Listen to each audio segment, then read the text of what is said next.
할렐루야. 아멘. 네, 오늘 말씀 중심에서 못 본 척, 못 들은 척, 모른 척이라는 제목으로 하나님 말씀 증거하겠습니다. 오늘은 결실에 대한 원래는 씨 뿌리는 비유 이렇게 표현이 됐는데 이건 조금 오늘 본문에 맞지 않는 표현 같고요. 더 정확한 표현은 뭐냐면 결실에 대한 비유입니다. 결실. 오늘 네 번째 비유, 좋은 땅에 관한 말씀입니다. 오늘 본문은 이렇게 시작이 되죠. 더러는 좋은 땅에 떨어짐에 어떤 것은 100배, 어떤 것은 60배, 어떤 것은 30배의 결실을 하였느니라. 우리가 아는 바와 같이 이 말씀은 하나님의 말씀인 씨앗이 우연히 좋은 땅에 떨어졌다고 말하고 있지 않죠. 뿌리는 자가 그냥 우연히 뿌리다 보니까 어떤 것은 돌짝밭에, 어떤 것은 길가에 이렇게 떨어졌다고 말하지 않습니다. 하나님의 은혜를 모르는 자들은 우연히 그렇게 됐다고 말을 합니다. 그래서 우연이라는 말을 잘 씁니다. 어떻게 하다 보니까 그렇게 됐다고 합니다. 그러나 우리 예수 믿는 사람들에게는 우연이라는 것은 없습니다. 모든 것이 하나님의 섭리와 하나님의 작정하심과 하나님의 은혜 가운데 속해 있는 거죠. 오늘도 이 농부가 씨를 뿌리는 것은, 하나님의 씨를 뿌리는 것은 우연히 뿌리는 것이 아닙니다. 뿌리는 분명한 목적이 있다는 사실이죠. 그 목적이 뭐죠? 결실을 맺기 위해서 씨앗을 뿌린다는 것입니다. 제가 이와 같이 설교하는 것도 마찬가지입니다. 그냥 우연히 이렇게 설교를 하는 것이 아닙니다. 일주일 동안 하나님께 주신 말씀을 붙잡고 기도하면서 또 성경을 읽으면서 또 연구하면서 하나님께서 주신 인사이트를 가지고 설교를 하는 거죠.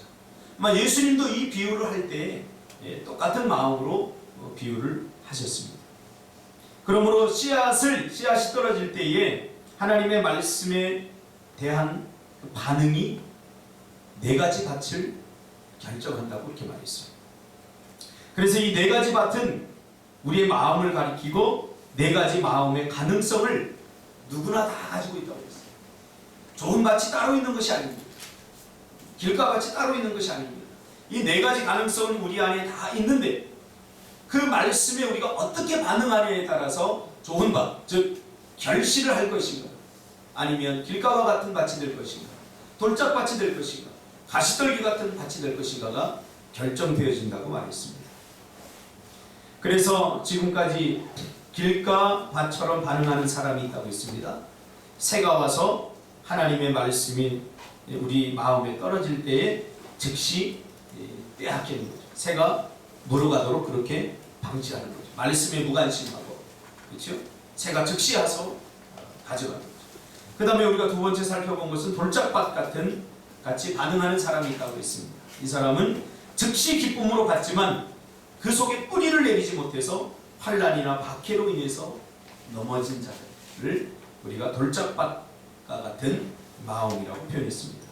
그리고 우리가 전번주에 살펴본 것처럼 가시덤불처럼 반응하는 사람이 있는데 세상의 염려와 재물의 유혹과 기타 욕심에 의해서 결국은 잘하지만, 어느 정도까지 잘하지만 그러나 결실하는 단계까지 이르지 못하고 그 인생이 늘 궁색하고 그 인생이 늘 부족함 투성이로 그렇게 살아가는 자들을 우리가 살펴보았습니다. 결국 이런 반응들은 결실에까지 이르지 못하게 하는 그런 미성숙한 반응들입니다. 그러면 오늘 우리가 좋은 땅에 관해서 살펴볼 건데, 이 좋은 땅이란 어떤 땅일까요? 하나님의 말씀이라는 씨가 뿌려질 때에 어떻게 반응하는 사람인가에 초점을 맞추는 것이 중요합니다. 하나님의 말씀이 지금 떨어져요. 우리가 이 말씀에 어떻게 반응할 것인가? 그것이 네 가지 밭의 결과를 우리에게 가져다 준다는 거죠. 여러분은 하나님의 말씀이 씨가 뿌려질 때에 여러분 어떻게 반응하고 계십니까? 그러면서 주님은 아주 중요한 말씀을 하십니다. 그러니까 단순히 다른 복음서에서는 그 비유를 설명했다면 오늘은 조금 더 장황하게 마태복음 13장은 우리가 이해하기 쉽게 성경을 구약서부터 쫙 통찰하면서 우리에게 예수님께서 들려주는 음성입니다. 귀 있는 자는 들으라 하시니라. 오늘 이렇게 다른 성경에 나와 있지 않지만 마태복음에 이렇게 이야기합니다. 귀 있는 자는 들으라 하시니라. 즉 좋은 땅과 듣는 것이 관련이 있다는 거죠. 좋은 땅은, 좋은 마음은 듣는 것과 관련이 있다는 거예요. 마가복음 4장 20절에도 좋은 땅에 떨어졌다는 것을 이렇게 표현합니다. 좋은 땅에 떨어졌다는 것은 곧 말씀을 듣고 받아 30배나 60배나 100배의 결실을 하는 자니라. 여기서 좋은 마음의 밭은 듣는 것과 관련이 있습니다. 그 다음에 받는 것과 관련이 있습니다. 그러니까 하나님의 말씀이 씨앗이 뿌려질 때에, 이렇게 지금 들려질 때에 그것을 우리가 어떻게 듣느냐, 이 굉장히 중요합니다. 그러면 좋은 땅, 풍성한 열매를 결실하는 땅은 첫째, 하나님의 말씀을 듣는 것과 관련이 있다는 것을 우리가 기억해야 됩니다. 항상 믿음은 하나님의 말씀을 듣는 태도와 자세에 의해서 결정이 됩니다. 우리가 공부하는 것도 그렇지 않습니까? 학교에 가서 학생들이 공부하는데 선생님의 말씀을 듣는 태도와 자세가 굉장히 중요합니다. 어떻게 듣느냐? 믿음의 결과는 한 사람이 어떤 자세로 말씀을 듣는가에 달려 있습니다. 듣다라고 하는 오늘 본문의 그 어원은 아즈코 보유신이라고 합니다. 아즈코 보유신이라는 말인데, 이 말은 순종이라는 말입니다. 우리가 듣는데 여러 가지 이유가 있을 수 있습니다. 그러나 아즈코 보유신이라고 하는 말은 순종하기 위하여 하나님의 말씀을 듣는 자세와 태도. 순종하기 위해서 듣는 거예요. 듣기 위해서 듣는 게 아니라 이 말씀을 순종하기 위해서 듣는 자세와 태도. 그렇죠? 심부름을 시켜요. 준서가 저 철물점에 가서 못을 좀 사와라. 잘 못 들었어요. 네? 목사님 다시 한번 말씀해 주세요.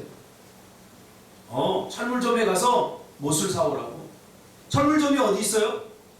철물점은 이쪽으로 쭉 가다 보면 한 300m 거리에 있어. 이게 어떻게 듣는 거예요? 심부름을 하기 위해서 듣는 거예요. 심부름을 하기 위해서, 순종을 하기 위해서 듣는 자세와 태도죠. 그러나 준서가 못 사와라 그러면 네? 뭐라고 말했지? 이 자세와 태도가 다른 거죠. 그러니까 아즈코 보유신이라고 하는 말은, 듣다라고 하는 말은 그냥 귀만, 우리가 귀의 흥미와 재미를 위해서 듣는 게 아니라, 듣기 위해서 듣는 게 아니라 실천하기 위해서 자세히 듣고 이해하려는 그런 마음의 자세와 태도를 가지고 듣는 것, 이것이 오늘 듣다라는 말입니다. 저는 말씀을 전하는 사역자로서 전하는 것뿐만 아니라 듣는 이들에게 관심이 많습니다.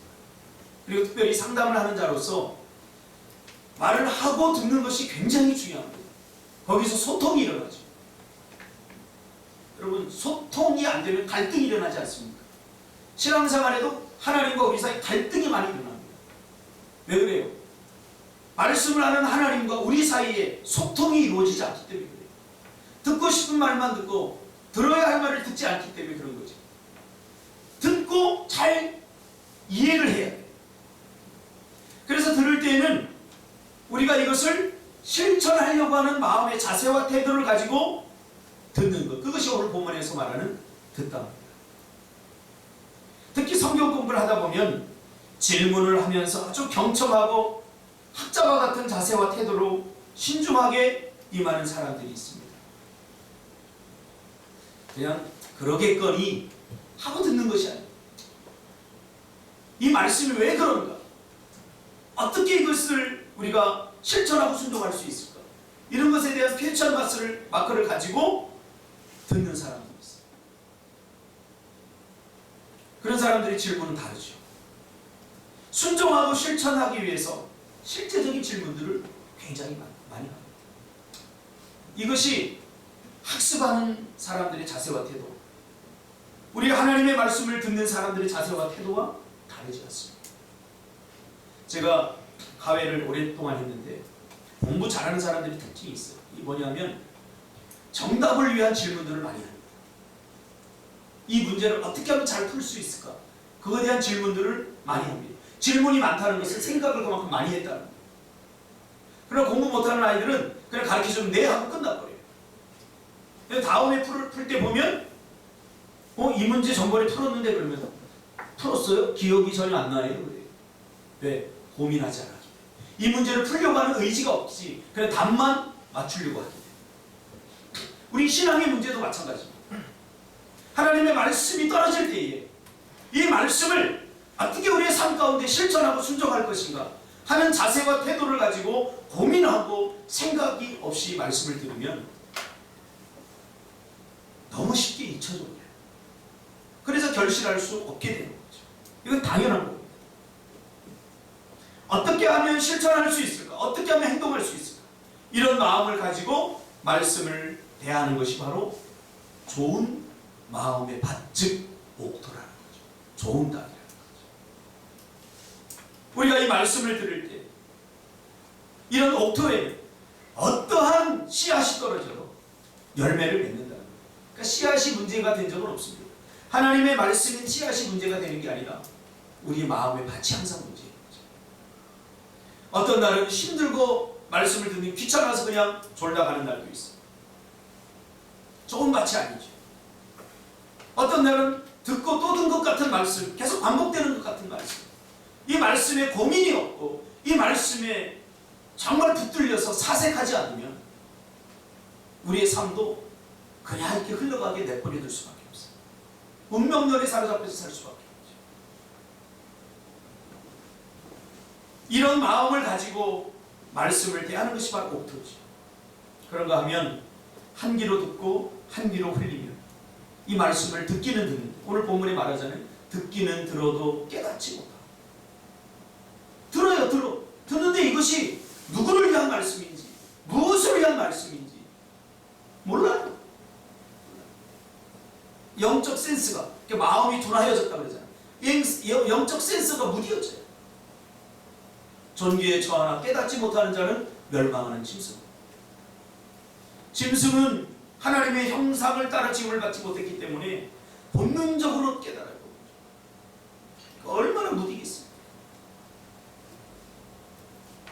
이런 사람은 결실하는 것과 전혀 상관이 없다. 여러분들이 하나님의 말씀을 읽는 목적이 무엇이고 여러분 듣는 이유가 무엇입니까? 예배 가운데 나와서 하나님의 말씀을 선포하는 이유가 무엇입니까? 그리고 여러분들은 왜 이 말씀을 듣습니까? 우리는 이제 기초적인 단계에 서서 다시 이 과정을 다시 묵상해요. 이것은 결실을 위해서 아주 중요합니다. 하나님께서 말씀을 들려주시는 이유는, 즉 씨를 뿌리는 이유는 결실을 위합니다.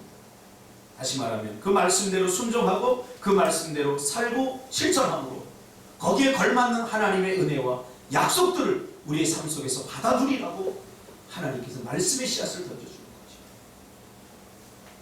누구의 밭에? 우리의 마음의 밭에. 심는 분도 하나님이지만 우리가 그것을 받는 것은 우리의 의무. 받아야 들어야 돼. 그러므로 우리도 하나님의 말씀을 들을 때 실천하기 위해서 어떻게 하면 잘 실천할 수 있을까? 그런 마음의 자세와 태도를 갖는 것이 중요합니다.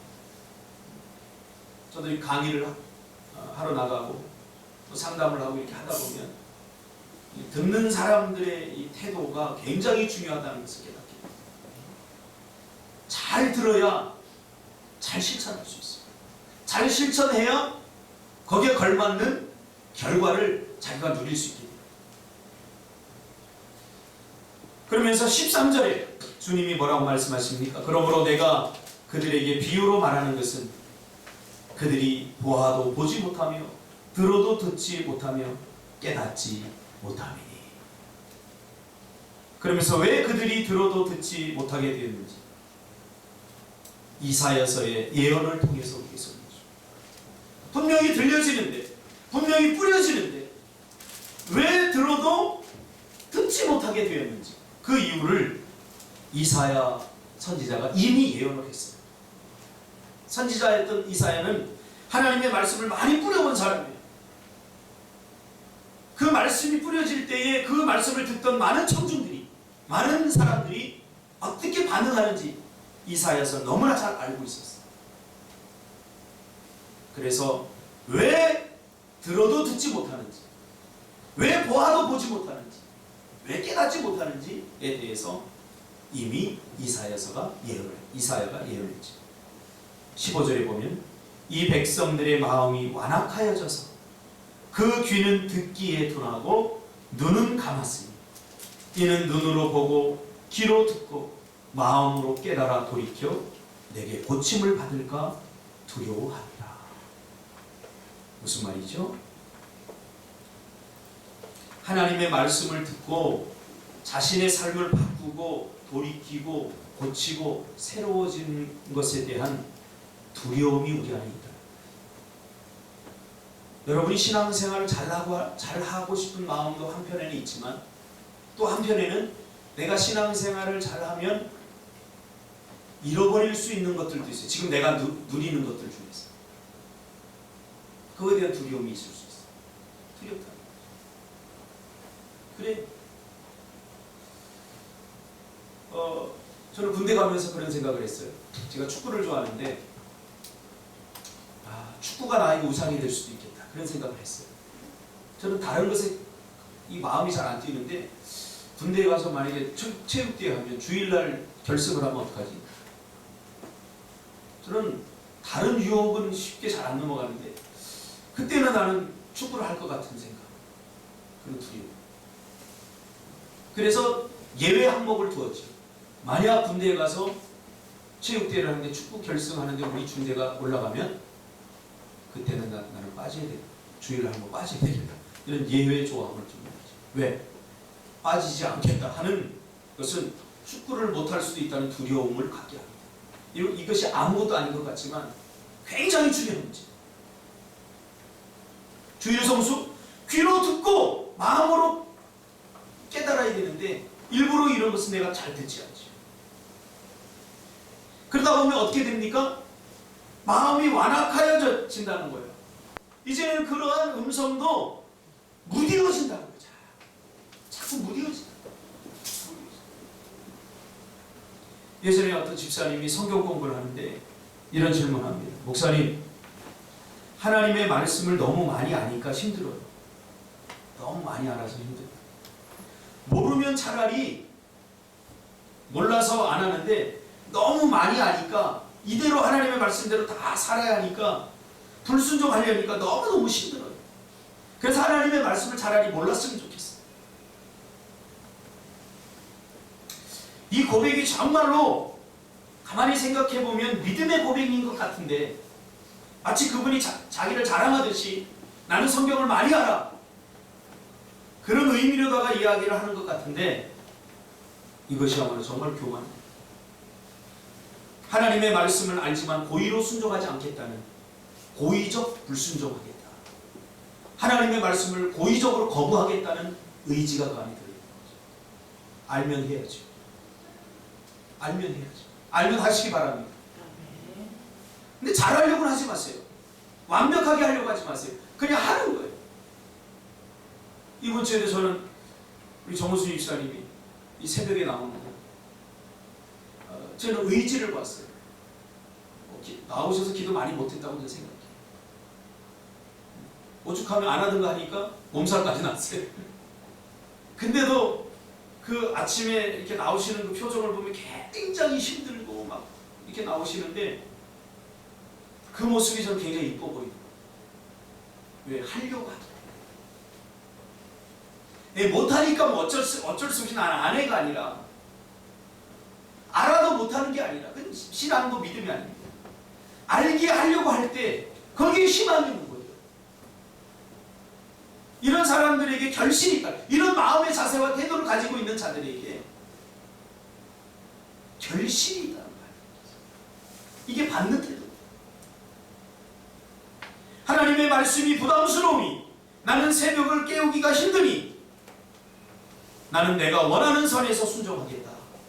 순종입니까? 원하는 선에서 순종하겠다. 이거 순종하겠다. 이런 사람은 하나님의 말씀을 행하기 위해서 듣는 것이 아니라 자신의 마음의 위안을 삼거나 귀를 만족시키기 위해서 듣는 것이 아니라 우리 옛 속담에 그런 말이 있습니다. 속 위에 경 읽기. 근데 이게 저는 성경에서 나왔어요. 성경에서. 원래 속 위에 경 읽기는 불교를 경전, 불교의 경전을 말하는 거거든요. 그래서 이게 성경에도 똑같이 있어요. 속 위에 경 읽기. 귀가 있어도 소한테 한번 소한테 한번 야, 너 염을 그만 먹어 한번 해봐. 근데 계속 처먹을 거야. 왜냐하면 못 알아들어. 사이클이 달라. 사이클. 소와 사람과 언어 통하는 수단이 달라. 언어 소통 수단이 달라. 소는 본능을 잡고 건드리고. 그래서 소에게 뭐를 뱉어요? 소가 굉장히 완악하대요. 그래서 목에다 매면 잡아 끌면 별로 안 아프기 때문에 지 맘대로 간다고. 그래서 소에게 고통을 주어서 이거 당겨야, 코를 당겨야 그나마 아프니까 끌려간다. 그래서 소의 고삐를 뚫어. 저는 어릴 적에 요즘 기계로 뚫르지만 마을에서 소 뚫는 거 많이 봤어요. 인두 꼬챙이에다가 달고요. 왜 달고나 했더니 나중에 소독도 되니까 달고서 여기를 완전 지져버려요. 그래서 굳은 살을 만들어요. 뚫고서 생살을 뚫고 그걸. 그리고 어떻게 해요? 거기다 이거를 다 굉장히 불쌍했어요. 끔찍했어요. 오늘 본문에 나오는 완악함. 소와 같이 완악함. 듣지 않으니까 고삐를 뚫을 수밖에 없어요.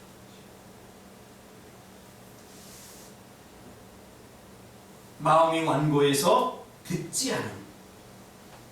여기에는 자의적으로 일부러 듣지 않는다. 이런 의미가 들었습니다. 스가랴서 7장 13절에 보면 내가 불러도 그들이 듣지 아니한 것처럼 그들이 불러도 내가 듣지 아니하리라. 무슨 말입니까? 내가 너희들을 불렀는데 너희들이 일부러 귀를 막고 듣지 않았기 때문에 너희들이 나를 부를 때 나도 듣지 않겠다. 이게 하나님의 응답이에요. 이스라엘 백성. 그래서 실제로 이스라엘 백성들은 멸망당하고도 오랫동안 바벨론 강가에서 부르짖지만 하나님께서 듣지 않으셨어요. 왜? 스가랴 7장 13절의 예언이 그대로 적중되는 거죠. 내가 너희들을 부를 때 너희들 일부러 듣지 않지 않았느냐. 그러니 나도 너희들이 나를 향해서 부르짖고 하나님께 기도할 때 나도 듣지 않겠다. 스가랴 7장 13절. 그뿐인 줄 아십니까? 에레미야에도 똑같은 말을. 에레미야 22장 21절에 보면 내가 평안할 때에 내가 네게 말하였으나 내 말이 나는 듣지 아니하리라. 삶이 너무 평안함으로 하나님이 필요 없는 거예요. 하나님이 없어도 될 만큼 너무나 평안한 거예요. 그래서 하나님께서 말씀하셨는데 듣지 않았어요. 듣지 않는 것이 내가 어려서부터 내 목소리를 청정하지 아니함이 내 습관이야. 듣지 않는 것들이 습관이 되어버렸어요. 이게 무서운 거예요. 순종하는 것이 습관이 되려고 해요. 습관이 되어야 되는데 불순종하는 것이 습관이 되어버려요. 내가 평안할 때에 듣지 아니하였어요. 내가 공부할 때 내가 듣지 않겠다.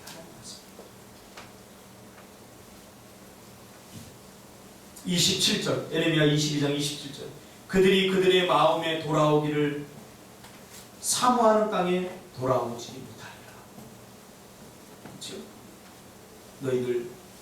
내가 너희에게 말할 때 너희들 고의로 귀 막고 듣지 않았기 때문에 이제 포로로 잡혀가서 너희들이 다시 돌아오기를 나에게 아무리 구하지만 내가 듣지 않으므로 너희들은 그 땅에 다시 돌아오지 못하리라.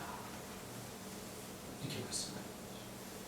오늘 이 좋은 땅에 대한 이 이야기가 베이스가 구약의 바탕을 좀 들어도 못 들은 척, 보아도 못 본 척, 그렇게 하지 마라. 너희 작은 소자 하나에게 한 것이고 나에게 한 것이다. 못 본 척 하지 마라. 못 들은 척 하지 마라. 들을 때 우리가 이거 어떻게 하면 순종할까? 어떻게 하면 행할까? 라는 마음의 자세와 태도를 가지고 있으면 100% 결실한다는 거예요. 제가 과외를 해봐서 성적 오르려고 어떻게 하면 내가 강의하는 걸 잘 들을까? 귀 기울여 듣는 애들 성적이 100% 오릅니다. 그러나 어쩔 수 없이 듣는 아이들은 성적이 절대 오르지 않습니다. 듣고, 그렇죠? 좋은 땅은 듣고, 그 다음 두 번째는 바다. 듣고 간다. 파라 데복 콘타이라고 하는 받다. 파라 데복 콘타이. 이 말은 영접하다, 수용하다라는 말. 받으라는 말. 이 원어가 굉장히 어려워요. 파라 데복 콘타이. 같이 해볼까요? 시작. 파라 데복 콘타이. 여러분 똑똑하군요. 말이 자꾸 잊어버려요. 파라 데복 콘타이. 이 말은 수용하는 거예요. 받아들이는. 어떻게? 옳고 그름, 이거 받을 수 있는 상황, 환경, 자신의 능력이나 실력과 상관없이 하나님의 말씀을 무조건적으로 수용하는 거예요. 이런 거죠. 내가 순종할 수 있는 건가? 하고 생각해보고 받지 말아요. 내가 지금 이 말씀에 순종할 수 있는 그런 환경인가? 내가 이것을 감당할 수 있는 능력이 있나? 이런 것들을 따지지 말고 하나님의 말씀이 떨어질 때에 받으라. 그런 자만이 결실할 수 있다. 아브라함이 전번주에도 말했지만 저는 아브라함에게 굉장히 은혜를 많이 받아요.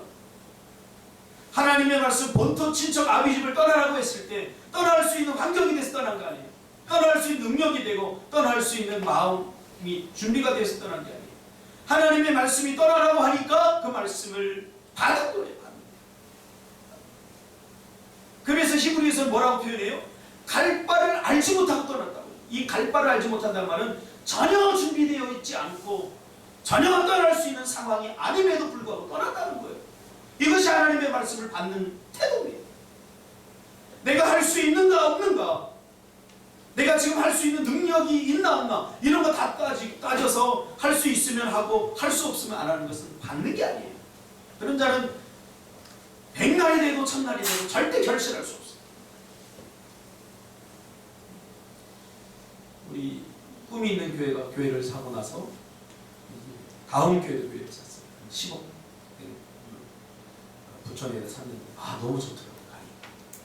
그 교회는 우리 교회보다 훨씬 적어요. 우리 교회보다 훨씬 적은데 그 장인어른이 헌금을 했더니 1억 1800인가 이렇게 해서 그게 희망이 생겨가지고 했어요. 제가 볼 때 그분이 믿음이 좋은 사람 아니에요.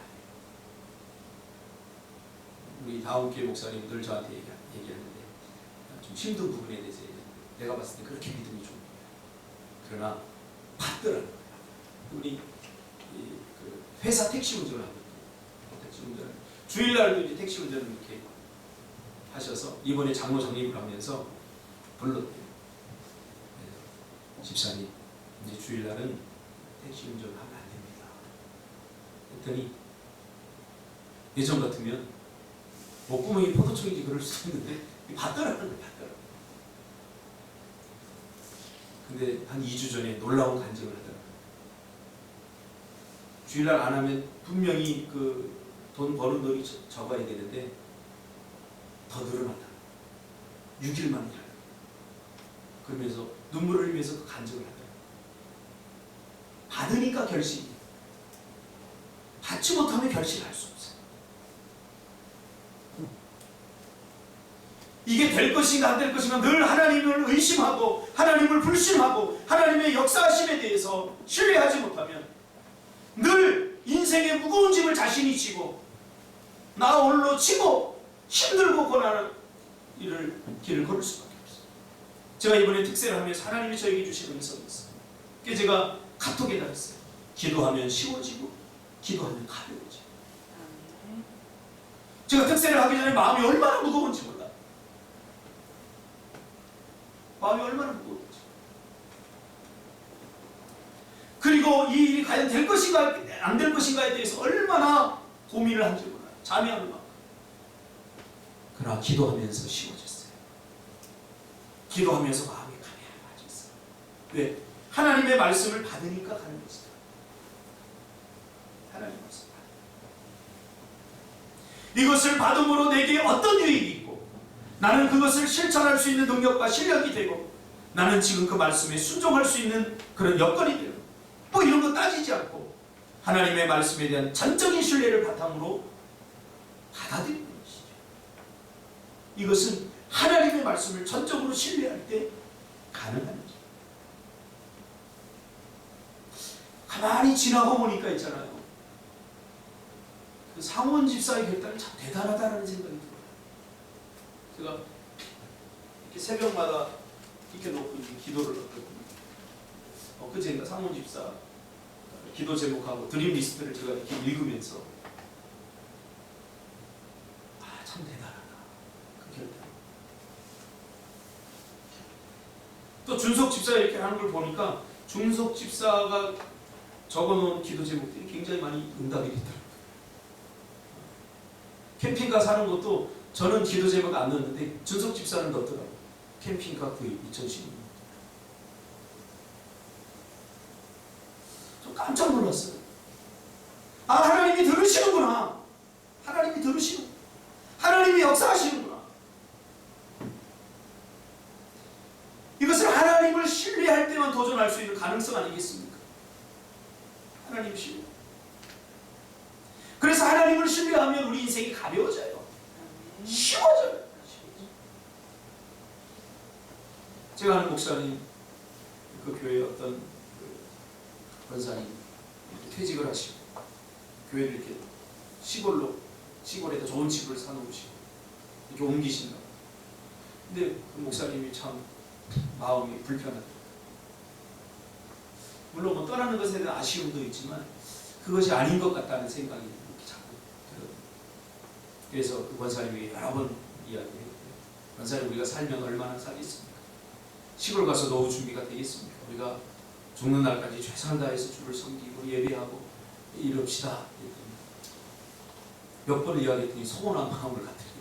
그랬더니 훌쩍 이사를 가버렸는데 며칠 전에 장례를 치르고 오시고 이건 뭐 한 달 정도도 채 못 살고 뭐 편도선 어디 이게 림프암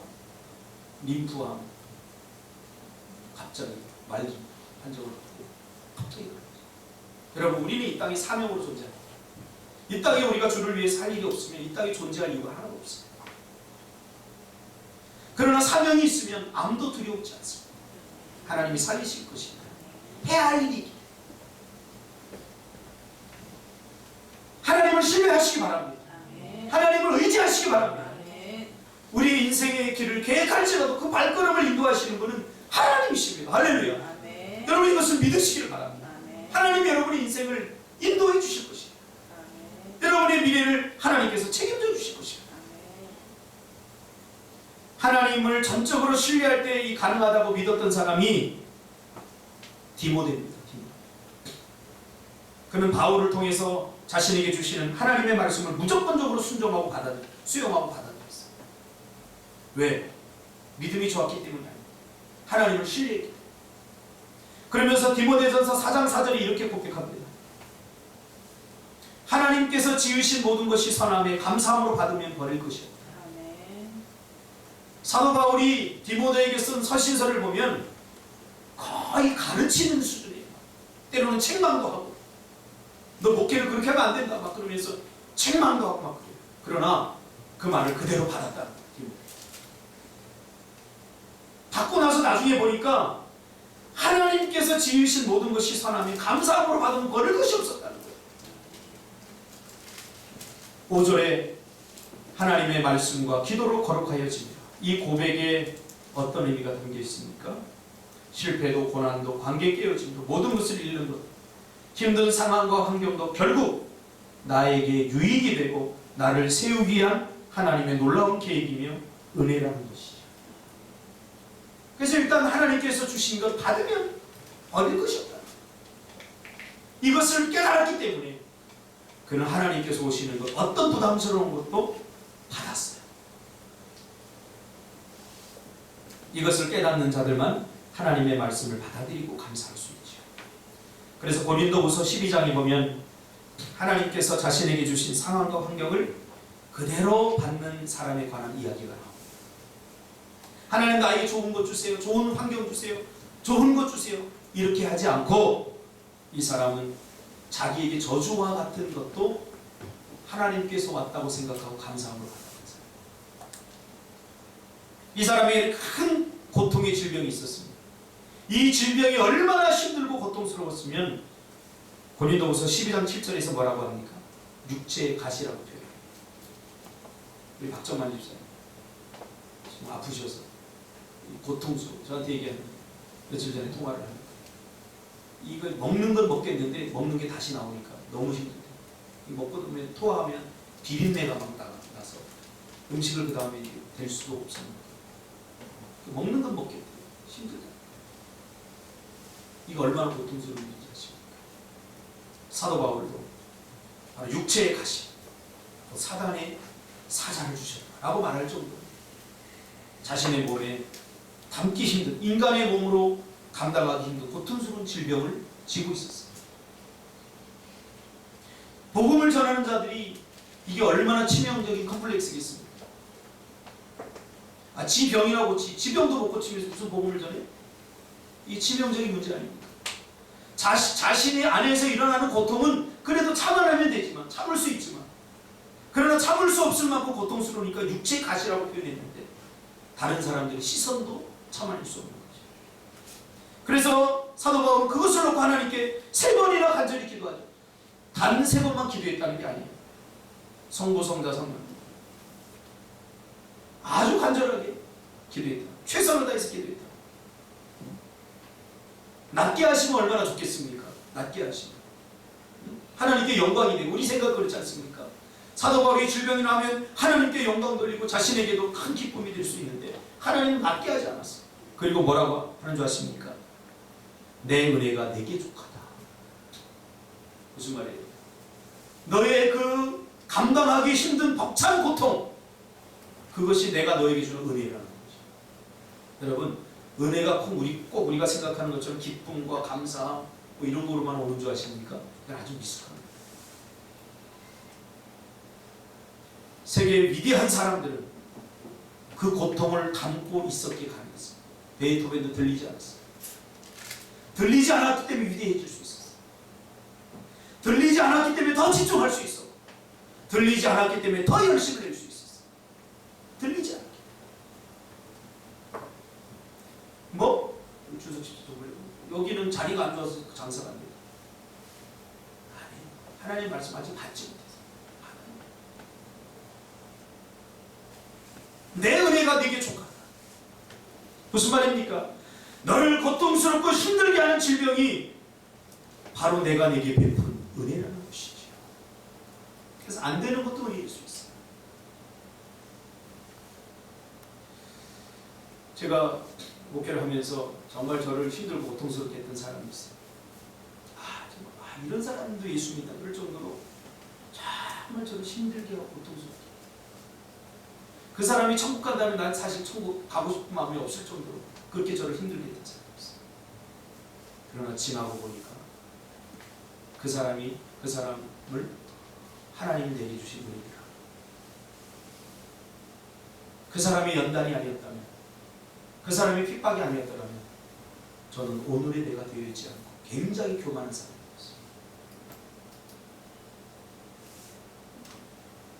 잘 되는 것, 치유와 회복이 뭐 이런 것만 은혜라고 생각하는 것에서 우리 이제 탈피해야 됩니다. 그러면서 하나님이 아주 멋진 말을 합니다. 내 은혜가 내게 족하다. 그러면서 내 능력이 약한 데서 온전해집니다. 무슨 말이에요? 우리가 약하면 그 약함 속에서 하나님께서 온전하게 해주신다. 하나님의 능력은 우리가 약할 때 온전하게 드러난다. 그러니까 약하기 때문에 못한다는 말은 안 돼요. 그건 자기가 아직까지 하겠다는 의사지. 내가 약할 때 하나님이 온전히 드러내 주신다고. 할렐루야. 내가 약할수록, 여러분, 자녀가 약할수록 부모는 더 강해지는 거예요.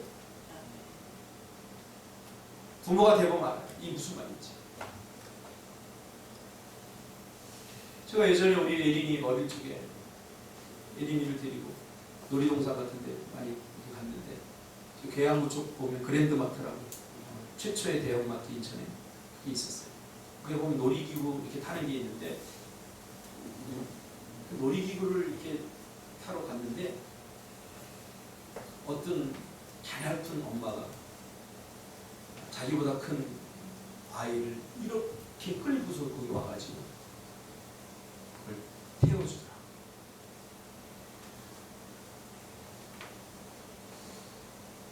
땀이 팔 흘렸어. 그 아이 그 목마에 이렇게 태워놓고 앉아서 한숨을 크게 쉬어. 제가 안쓰러워서 이렇게 도와주려고 하니까 이렇게 붙들어주니까 고마워. 자기가 지금까지 이렇게 오면서 이렇게 도와주는 사람이 큰 사람 없었다. 그래서 이제 애들을 탈 때 이제 이야기를 나누는데 정말 강하더라. 뇌성만 팔도 닿고 보여주고 이렇게. 그 아이에게 목마를 태워주고 그 미끄럼틀을 태워주기 위해서 자가용도 아니라 버스를 타고 거기까지 왔어요. 그 아이, 야, 아이가 부족하니까, 약하니까 엄마가 이렇게 강해지고. 하나님도 똑같은 말씀이에요. 그러니까 약하니까, 부족하니까, 상황이 안 되니까 못하겠다는 말을 안 하겠다는 거죠. 근데 하나님의 능력이 온전히 드러난다.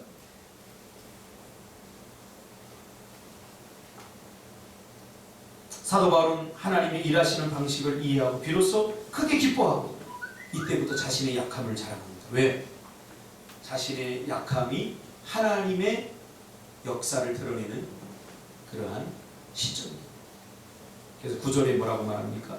그러므로 도리어 크게 기뻐함으로 나의 여러 약한 것들에 대하여 자랑하니 이는 그리스도의 능력이 내게 머물게 하려 함이라. 얼마나 은혜입니까? 우리 교회는 정말 작은 교회, 약한 교회입니다. 객관적으로 볼 때 아무것도 할 수 없는 교회입니다. 어제도 플랫마켓 우리 밖에서 청년들 하는 거 보고 다른 교회 성도들이 막 문자를 보내요. 청년들이 그렇게 열심히 하는 거 보니까 감동된다, 도전된다, 열심히 해라 그러면서 문자를 보내요. 상지입사 받았지?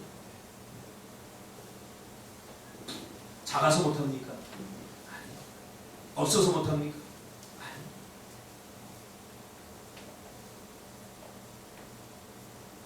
받지 않기 때문에. 받지 않기. 어떤 상황이든 무슨 상황이든 하나님의 말씀을 받으면 결심이 이루어집니다. 그러면서 10절에 아주 놀라운 고백을 합니다. 그러므로 내가 그리스도를 위하여 약한 것들과 능력과 궁핍과 박해와 권고를 기뻐하는 이는 내가 약한 그때에 가장 강하니라. 무슨 말이죠? 다 수용합니다. 다 받겠다. 어떤 상황이든 무슨 상황이든 다 수용합니다. 좋은 상황, 할 수 있는 상황, 이 상황만 받지 않고 이런 사람들과만 어울리지 않고 나를 힘들게 하는 사람과도 어울리고 나를 고통스럽게 하는 사람과도 어울리고 나를 힘들게 하는 고난도 나를 뛰어듭니다. 요즘 얘기하면서요, 저는 상원 집사가 많이 컸다는 생각을 많이 해요. 예전에 정말 애기 같았어요. 애기가 하는 이야기 들어보면 막 징징대고 애기 같았는데 어느 순간에 굉장히 커졌다. 그런 생각이. 그걸 가능하게 한 게 뭐냐? 직장 생활하면서 모든 상황을 다 받아들일 수밖에 없는 그런 상황들을 매일매일 겪은 거죠. 매일매일. 그것이 성장시킵니다. 돌아보면 그것이 자기를 강하게 만듭니다. 영적 편식을 하면 안 돼요. 할 수 있는 것 같은 일들만 하는 사람은 절대 커질 수 없어요. 하나님이 주신 어떤 상황도 전부 받아들이고 수용하겠다는 것이죠. 옳고 그름 따지지 않고 환경, 여건, 상황, 능력 따지지 않고 다 수용하겠다는 거죠. 이런 자에게, 이런 마음의 자세와 태도를 가지고 있는 자에게 하나님께서는 항상 결실할 수 있는 은혜, 좋은 땅이 되게 하시는 거죠. 디모데는 분명했습니다. 하나님이 나에게 절대로 나쁜 것, 해로운 것 주시는 것 없다. 지금 저도 그렇게 생각합니다. 예전에는 좋은 성도, 헌신 많이 할 것 같은 성도, 그런 것들을 놓고 기도했는데 지금은 그렇지 않습니다. 모든 성도가 다 내게 유익하게 또 모든 성도가 하나님이 필요해요. 그래서 여러분 불러주셨어요. 여기에 그 어느 누구도 우리 교회에 쓸데없고 필요 없는 사람이 없어요. 그런 열등감에 시달리지 않았으면 좋겠어요. 그래서 오늘 30배, 60배, 100배라고 하는 말은 무슨 말이냐면 결실의 다양성을 이야기해 줍니다. 어떤 사람은 뿌려서 30배 결실을 맺는 사람, 어떤 사람은 60배 결실을 맺는 사람, 어떤 사람은 100배 결실을 맺는 사람. 그리고 열등감에 사로잡힐 필요가 없어요. 30배가 100배보다 작지만 하나님 보시기에 똑같은 결실이에요. 결실이라고 관점으로 봐요. 그러니까 이 중에 어느 누구 한 사람도 쓸모없는 사람, 필요 없는 사람이 없다. 하나님이 주신 모든 것 감사함으로 받으면 버릴 것이 없습니다. 저는 지금도 확신합니다. 하나님이 나에게 절대로 해로운 것, 나쁜 것 주신 게 없다. 그러므로 여러분 못 들은 척 하지 마십시오. 못 본 척 하지 마십시오. 모른 척 하지 마십시오. 제가 개척을 하니까 어떤 분들이 나중에 제가 개척을 하고 어느 정도 좀 기반을 잡으니까 전화를 해서 아 목사님 개척을 했는데 좀 연락 좀 하시지요. 연락 안 하면 모릅니까? 다 알지.